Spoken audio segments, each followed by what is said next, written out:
After 22 years of dedication to the company, I thought I'd be recognized. Instead, all I got was a cardboard box for my belongings and a cold goodbye. Those were the words that played in my head as I stood there, staring at the sterile walls of the conference room. My heart pounded in my chest, but I couldn't quite understand why. I had been expecting this day to come eventually, but the reality of it felt like a punch to the gut. It didn't make sense. This wasn't supposed to be how it ended. I'm Tom Carter, 59 years old. For over 2 decades, I had been the lead foreman at Western Plains Manufacturing, a company that made industrial valves for oil refineries. The work we did wasn't glamorous, but it was crucial. A single mistake on the floor could cost lives down the line, and I'd made sure there hadn't been any major accidents during my time there. I ran the factory floor like it was my own home, because, in many ways, it was. I knew every machine by its hum, every crack in the floorboard, every corner where someone might trip. I'd trained every foreman, every technician, and made sure they followed the safety protocols I helped create. It was a Monday morning when everything changed. The sun barely peeked through the dusty windows of the conference room as Linda Harris from HR and Brian Scott, the new operations manager, sat across from me. I'd known Linda for years, and Brian. Well, I didn't know him at all. His pressed shirt, his clean-cut look, and his nervous smile told me he hadn't spent a single hour on the floor. He was a numbers guy. And that's exactly what this was about: numbers. He was here to tell me what I'd feared for months. "We're implementing some changes in the company, Tom," Linda began, her voice lacking the warmth it used to carry. She slid a folder across the table toward me. "We're streamlining the supervisory positions." She glanced over at Brian, who nodded along. I opened the folder, and there it was, the severance package. 2 weeks to train my replacement, half of my pension vested immediately, the other half would come in monthly payments. No warning, no thank you, just numbers on a piece of paper. I felt a wave of anger wash over me, but I swallowed it. "I understand," I said, my voice quieter than I'd intended. Brian seemed relieved, almost too relieved, that I hadn't thrown a fit. Linda's smile barely reached her eyes, and the coldness in her expression only made it worse. "Your replacement starts tomorrow," she added, as if she were telling me about the cafeteria's lunch menu. "Chris Mitchell. He's got a business degree from Oklahoma State, very promising." I closed the folder without another word. My hands trembled slightly as I looked down at the glossy wood grain of the table. 22 years, no major accidents, no injuries. I'd built the safety protocols, trained the team, and created a culture that kept the machines running safely and efficiently. But none of that seemed to matter now. I was being replaced by a kid with a shiny degree, a kid who had no clue what it was like to feel the weight of responsibility for every life on that floor. That night, I drove home the long way, past the riverfront where the old refineries used to stand. My father had worked there before the company moved south, and he always told me, "A man's value is in what he builds, not what he says." I had built something at Western Plains: a system, a culture, a record of safety. And now, I had 2 weeks to hand it all over to someone who wouldn't understand what he was dismantling. As I drove past the darkened streets of the old industrial district, I couldn't help but wonder how the company had changed so much. The people I'd worked with for years, the protocols we'd all followed, they were being swept away. I wasn't just losing my job, I was losing a part of who I was. Something was wrong. The company had been taken over by Axiom Partners a few years ago, and slowly but surely, they'd begun trimming costs. They didn't care about safety or the people on the floor. They only cared about the bottom line. I knew it then, and I knew it now. The worst part? I was beginning to think that even though I had the experience, the knowledge, and the skills, I didn't matter anymore. Not to them. Tomorrow, Chris Mitchell would start his job, and everything I had built would slowly be chipped away. But something inside me wasn't ready to let go. Not yet. The next morning, Chris Mitchell showed up, his suit far too polished compared to the worn boots I had spent years training people to wear. He walked in as if this was the opportunity of a lifetime for him, eyes bright with untested ideas, but I could tell right away from his gaze that he had no clue what this job was really about. Just as I expected, he walked in with spreadsheets and reports. Things I knew by heart. He glanced over and made hasty comments. But I said nothing. I just stood there, watching. When I left that afternoon, a hollow feeling settled in my chest. After 22 years, I had poured my blood, sweat, and time into this place, and now I was being replaced by someone with no experience but plenty of book knowledge. It felt like a betrayal.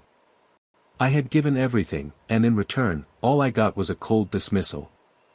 It hit harder than I expected. I didn't think it would sting this much. Day after day, I just watched quietly. I wasn't going to make a scene. It wasn't that I couldn't, but because I knew that the damage was already done.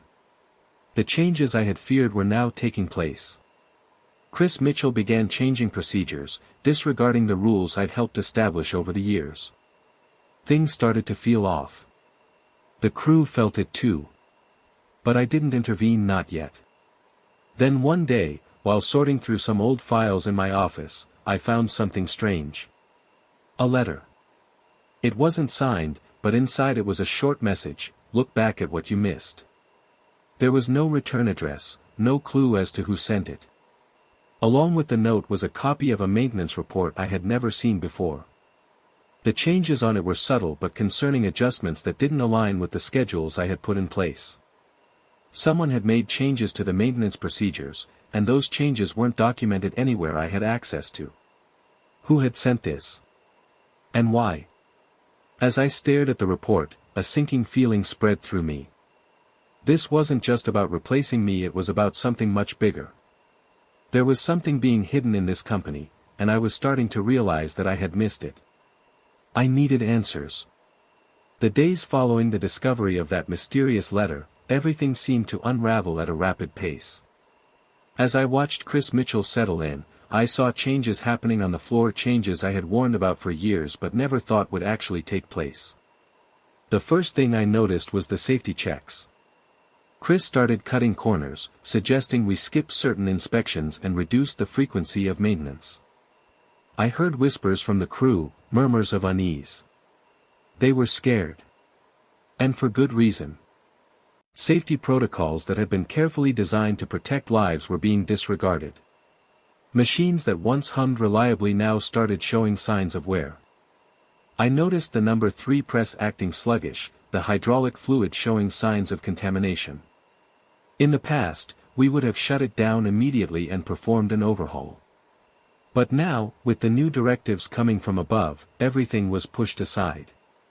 The pressure to meet higher production quotas, to reduce costs, was outweighing the need to maintain the equipment. I knew this was just the beginning. If something didn't change soon, it would only get worse. I couldn't just stand by and let it happen. The crew had always been like family to me, and now they were in danger. I reached out to a few of my old friends, David Roberts, who had retired a year ago, and Mark Jensen, one of the lead technicians. They knew the ropes and had seen enough of these corporate games to recognize when things were taking a dark turn. We met in secret one afternoon, behind the old diner on the corner. Over coffee, I shared my concerns. Something's wrong, David. They're cutting safety budgets. They're ignoring maintenance. And the crew? They're scared. I've seen it. David nodded, his face grim. I know, Tom. I've been hearing the same thing. You've been around long enough to know when they're pushing too far. Mark was more blunt. They don't care about us. They're just numbers to them now. They're trying to cut everything to make their profits look better. The problem is, someone's gonna get hurt. I didn't want to admit it, but I knew they were right. I had to do something, but what? I couldn't risk my whole career on a hunch. I needed more. That night, I ran into Chris again. He was standing outside a bar, fumbling with his keys, looking out of place. I didn't expect to find him like this, but I had to know if he understood what was really happening. I walked over. "Chris," I said, my voice firm but calm. "I need to ask you something. Are you aware of what's going on with these changes? The maintenance cuts, the safety measures?" Chris looked up at me, his eyes tired and conflicted. "Look, Tom, I'm just doing what I'm told," he confessed, voice low. "I didn't know it would get like this. I didn't think the changes would affect the floor, but they're not giving me any other options. I'm just following orders." His words hit me harder than I expected. He wasn't the enemy. He was just another pawn in this corporate game, as much a victim as the rest of us. But this knowledge didn't make me feel any better, it only made me feel more powerless. I had to do something. But what? Where could I even start? The conversation with Chris left a bitter taste in my mouth, but it also made something clear to me: if I wanted to protect my crew, I couldn't just sit around anymore. I couldn't let things continue down this path. The company had crossed a line, and it was time to take action. I knew I had to do something before things got worse, before someone got seriously hurt. I started quietly gathering information. I kept meticulous records of every maintenance delay, every safety procedure that was ignored, every red flag that popped up on the floor. I documented everything: dates, times, details, photos of equipment that had clearly been neglected. I wanted to have the facts on hand when the time came to expose what was really going on. My next step was to reach out to the safety oversight agencies. I had contacts from my time in the industry, and I knew the right people to call. But I couldn't do it alone. Mark, Sarah Miller, and John Parker, those were the names I kept going back to. They were the ones who had worked with me the longest, the ones who had seen the changes unfold right alongside me. I knew they would understand why I had to act. I called them one by one, and each conversation was a reminder of why I couldn't back down. Sarah had been with the company for over 15 years, and John had spent his whole adult life working the night shifts. They weren't just co-workers, they were family. They had children, spouses, and parents who relied on them.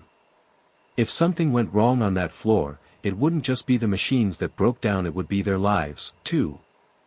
"I've been documenting everything," I told Sarah. "The cuts, the ignored protocols, the faulty equipment. We can't just let this slide."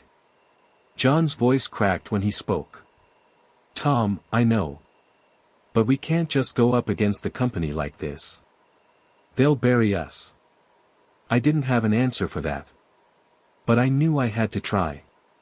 For the first time in weeks, I felt a surge of determination. I wasn't just fighting for a job or a reputation anymore. I was fighting for them, for their families, for the safety of the people who worked day in and day out to make the company run. And I was going to take down the system that was putting all of us at risk. The pressure kept mounting, and I could feel it in every corner of the plant. The changes Chris Mitchell and the leadership team had implemented were starting to show cracks. I had documented the small problems, the ignored maintenance schedules, the shortcuts taken with equipment inspections, but now, it was clear that things were spiraling out of control. The machinery, which had once run like clockwork, was starting to break down. The number 3 press, which had been showing signs of trouble, had finally shut down completely. Production came to a halt. The news hit fast. A minor accident occurred when a conveyor belt slipped and caused a brief shutdown. Nobody was seriously hurt, but that didn't matter. The fact that something had gone wrong, something that could have been prevented, was all anyone could talk about. And that wasn't the worst part. The worst part was that it had only been the beginning. By now, the cracks were visible to everyone on the floor. The crew, once confident in their work, were now uncertain. The new maintenance schedule, which had been hastily implemented without consulting any of the senior team, had made things worse. Equipment that could have been easily fixed was left unchecked, and people were getting nervous. I couldn't blame them. If something serious happened now, it would be on my watch. And that thought weighed heavily on me. I knew I had to confront Chris. I couldn't keep watching from the sidelines as the ship slowly sank. So, I reached out to him again, and we met at the same bar where we'd spoken before. This time, there was no arrogance in his posture, no business jargon about maximizing efficiency. There was only exhaustion in his eyes, a sign that he, too, could feel the consequences of the decisions being made. "Chris," I began, my voice steady but firm, "you need to understand what's happening here. These changes are killing the crew's confidence. The equipment is falling apart. If something major happens, it'll be on all of us." He looked at me, his face pale, as if he had something he needed to say but didn't know how to get the words out. Finally, he sighed and dropped his gaze. "Tom, I've been trying to keep up with what they're asking me to do, but it's too much. I don't agree with it. I never did." He paused, as if debating whether he should say more. "I'm just following orders." I felt my heart tighten. It was like a punch in the gut. He wasn't the one behind the changes. He wasn't the one making the calls. But he was stuck. "I don't have a choice," he continued, looking me square in the eyes. "The decisions about these cuts, they're not mine. They're coming from the top Axiom partners. They're pushing all of this. They want to cut costs, boost profits, and they're not thinking about what happens down the line." A sickening realization hit me.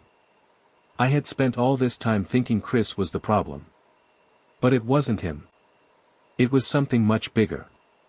Axiom Partners, the private equity firm that had taken over the company, was behind it all.